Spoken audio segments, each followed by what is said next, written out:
but a guy named Georges Leclanché. Okay. And, you might not recognize his name right away, but I guarantee you that you use his invention every day. Okay.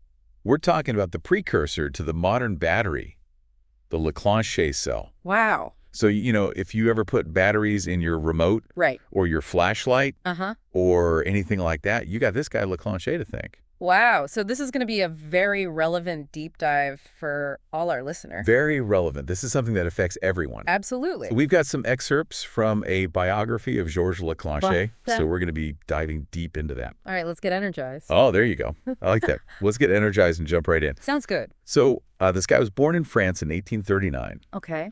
And his life really took place during a really politically tumultuous time. His family, actually, including his father, who was a former government minister, was forced into exile in England. I mean, that's got to be a pretty big disruption in your life. Absolutely uprooted like that, especially during such a, chaotic time. It would have been very, very challenging and interesting. Yeah. The biography actually mentions the Leclanché family being very close. Oh, really? To Victor Hugo, the famous writer. Wow, that's amazing. Yeah, imagine the conversations in that group. That's a fascinating little historical tidbit right there. Yeah. But, despite that early life in England, Leclanché eventually returned to France. He did, and actually went on to graduate from one of the top engineering schools in France. Wow. Which is a testament to his dedication and talent. Yeah. And this is where his story really starts to get electrifying, so to speak. Okay. He started working on electrical time transmission systems. Oh, wow. For the French railways. The French railways. So you imagine, coordinating all the train schedules without reliable clocks. Yeah. I can't even picture that that's a lot of chaos. Absolutely. So he's working on this, and I'm assuming this is where he really started to see the limitations of batteries at the time. Exactly. The batteries that were available at the time were unreliable. Yeah. Prone to leaking, and, the currents they produced were inconsistent. Right. So this really sparked Leclanché's drive to find a better solution. Yeah. But politics gets in the way again. Oh, no. And he has to emigrate this time to Belgium.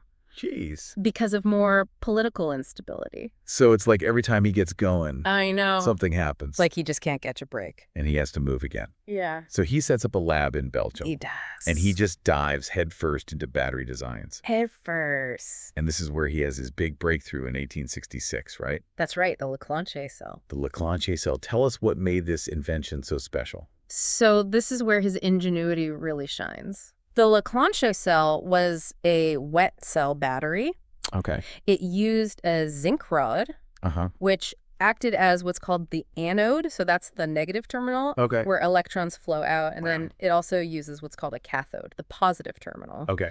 And that was a manganese dioxide packed porous pot. Interesting. Okay. And both of these were immersed in an ammonium chloride solution, and that acted as what we call the electrolyte. Okay, I'm following. So the electrolyte is what allows the flow of ions between the anode and the cathode. Exactly. Completing the circuit and generating that electric current. Exactly. But what made this combination so innovative? So the brilliance was really in the choice and the arrangement of the materials. Yeah. This combination allowed the Leclanché cell to produce a more stable and efficient electric current than previous batteries. Okay. And it was also relatively inexpensive to produce. Right, so it could actually be used widely. Exactly, for a wider range of applications. Yeah. And because it was so reliable, it was ideal for things like telegraphs.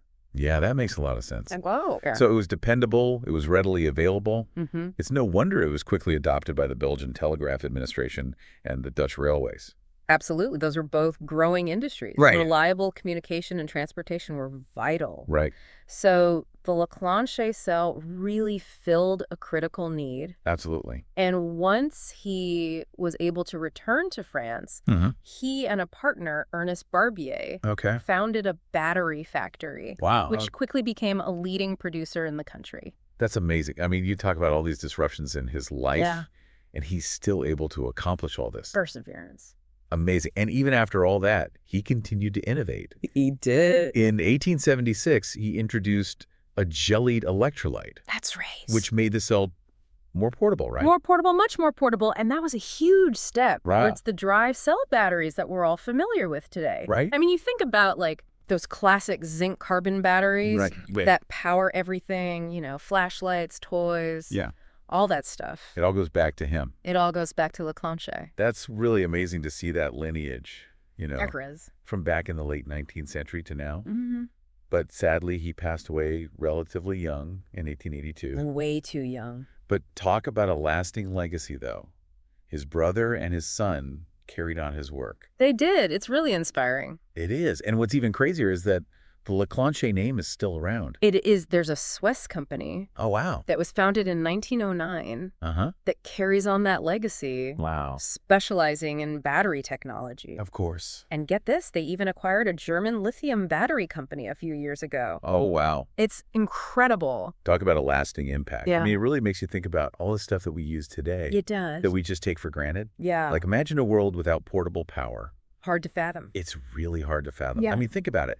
No smartphones. Yeah. No laptops. None of it. I mean, it's mind-blowing. It's really mind-blowing how one man's persistence and ingenuity can have such a lasting impact.